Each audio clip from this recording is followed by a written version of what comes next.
बागपत नगरपालिका के सभासदों ने की अनिश्चितकालीन भूख हड़ताल। नगरपालिका में भ्रष्टाचार और विकास कार्यों में लगने वाले पैसे की बंदरबाट को लेकर की भूख हड़ताल। नगरपालिका परिसर में ही सभासदों ने नारेबाजी करते हुए शुरू किया धरना। सभासदों ने कल बोर्ड की बैठक का भी किया था बहिष्कार। घोटाले के आरोपी को ही घोटाले का जांच अधिकारी बनाने का किया था विरोध। सभासदों ने अधिशासी अधिकारी पर लगाए थे भ्रष्टाचार से जुड़े विभिन्न आरोप। बागपत नगर पालिका का मामला। Report bureau Baghpat. मेरा नाम संजय रोहेला। नगर पालिका में हमारे एक अधिशासी हैं के बढ़ाना।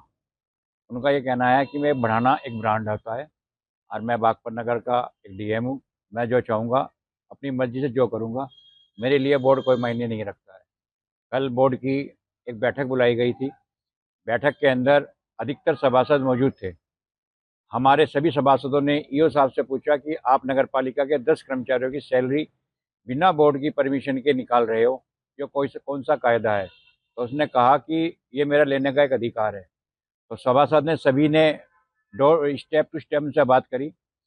उसके बाद उन्होंने 8.5 लाख रुपए का एक टेंडर अपने आवास की रिपेयरिंग के नाम पे निकाल कर एक भारती को दे दिया है और उसको वर्क ऑर्डर भी इशू कर दिया गया है। उसी के साथ ही उन्होंने अपने ऑफिस के शौचालय के लिए भी 4,60,000 रुपये का टेंडर तैयार करा।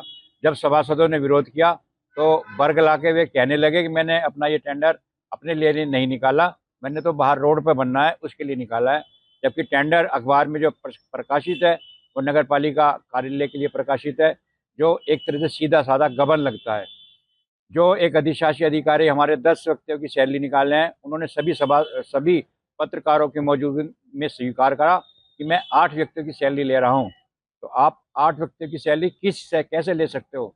जब कोई भी कर्मचारी यहाँ कार्य नहीं कर रहा है तो सैलरी किस चार्ज की? क्योंकि जब शासन जांच करेगा तो मैं अपना सबूत दे दूंगा, उसका ये कहना था।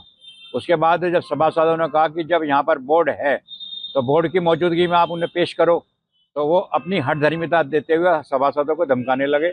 तो सभी सभासद बोर्ड बैठक का बहिष्कार कर बाहर आ गए। और बहिष्कार करने से पहले सभी पत्रकार वहाँ मौजूद थे। कोई भी पत्रकार नहीं बता सकता कि किसी सभासद ने उपस्थिति रजिस्टर पर साइन करे हों। अगर साइन करे हों तो हम उसके गुनाहगार हैं।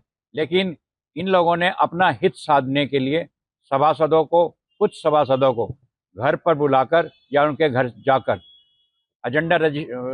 उपस्थित रजिस्टर में साइन कराकर 10 करोड़ रुपए के कम से कम 50 विकास कार्य और कुछ नगर में लाइट लगनी है वो पास करा लिए। उसमें ऐसा प्रतीत होता है कि इस पैसे में सरकार की बंदरबाट अधिकारी लोग मिल बैठकर कर रहे हैं, जो एक सीधा साधा गबन है और जनता के हितों का पर कुठाराघात है। हम शासन से मांग करते हैं कि ऐसे भ्रष्ट अधिकारी को यहाँ से अन्य स्थान पर ट्रांसफ़र किया जाए या इस पर उच्च अधिकारी इसकी जांच करे। और जब भी कोई अधिकारी जांच करे तो हमारे जो नगर पालिका के सभासद हैं उनकी मौजूदगी में जांच की जाए, जो पानी का पानी और सच्चाई जितने जो भी कुछ है वो सभी के सामने आ सके।